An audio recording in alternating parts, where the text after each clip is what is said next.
Kabayan, buick anchor pala yung ginagawa natin kabayan. Ito yung gawa natin. So pintuan, repair yung fender, repair yung pintuan. So na pumasok kasi to, tapos nailabas natin yan, pinalo natin sa loob dito. Pinalo natin yan dito, yan o. Yan o. So tinandaan ko para alam ko kung saan banda paluin. So mayroong guwan yan, di ba? May tape yan. So alam ko yung saan palo yan, tapos hinila ko yung fender kasi yung fender yung malaking tama, hinila ko dito.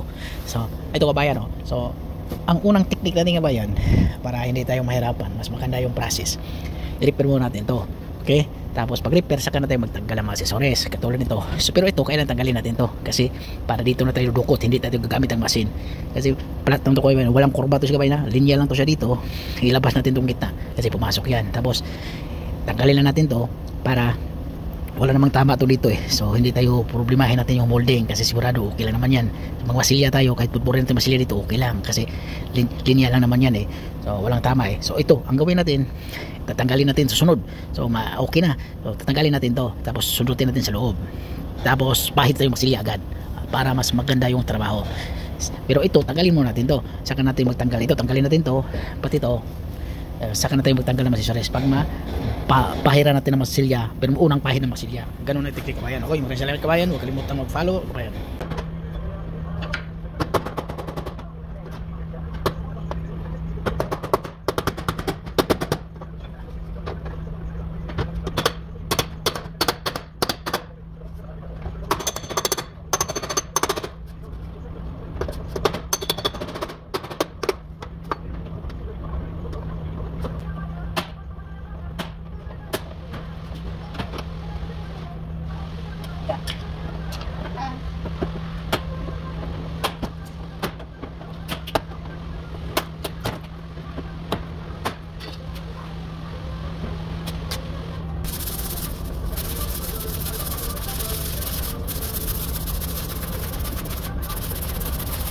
Sabi.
Tingnan mo.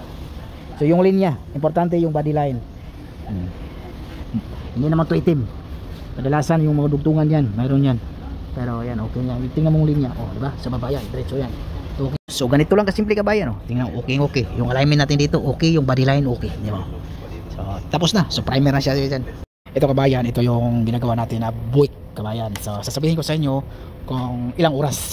Mayroon tayong 20 hours kasama tong pintura, preparasyon, saka latero. Yung mahabang oras dito yung latero. So sabihin natin, tingnan natin. Yung tapa pala dito kabayan, ito repair yung pintuan, repair yung fender. So ayan o. Tutuin ko sa inyo ha. So magkano yung bayad, how much, tapos ilang oras yung latero. Ipakita ko sa inyo. Pano del goose. So left right L. So fender. So ito yung repair. So mayroon tayong 3.5 na oras sa repair sa ito lang to kabayan, sa latero lang to kasi ito yung kwan, pendro. So ito yung pintor. So 1.5 sa pintura, 3.5 sa latero. Sa ito naman, so mulo. So yung molding i-repair. So 0.5 hour lang, so 30 minutes. So ito naman, so mayroon pala yun, kasama na yun. Pero maliit lang yun, lihain na natin yun. So ito mulo di il, so pinturi din.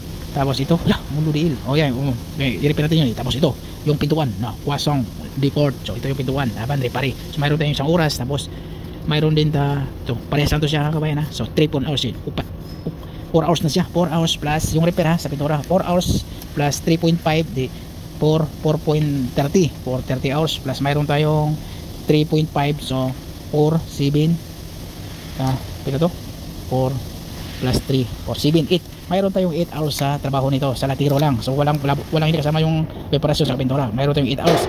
mayroon tayong 8 hours, tapos natapos natin ng alas 12 ngayon, break time ngayon. So nagsimula ako ng break time tapos alas 12. So 9, 10, 11, 12. So 3 hours lang ginawa kabayan, no? So 3 hours sa 8 oras. Tapos so handi na lang, tatanggalin natin yan, saka yung ito ilabas natin yung kuan, ilabas na natin ng konti. Ganun lang kasimple. So okay, magkano bayad kabayan? Yung bayad para kabayan, 2.6 siya, kamatay 100,000 siya kabayan, mahigit sa piso. Kasi yung 2,000 80 tong 2,000 80 mahigit na plus mayroon pang 600, mga 101, basta 100 kapin, mga 110. Okay, o yan ang kabayan, hindi natin tagalin yan. Okay, yan lang yan. Maraming salamat kabayan.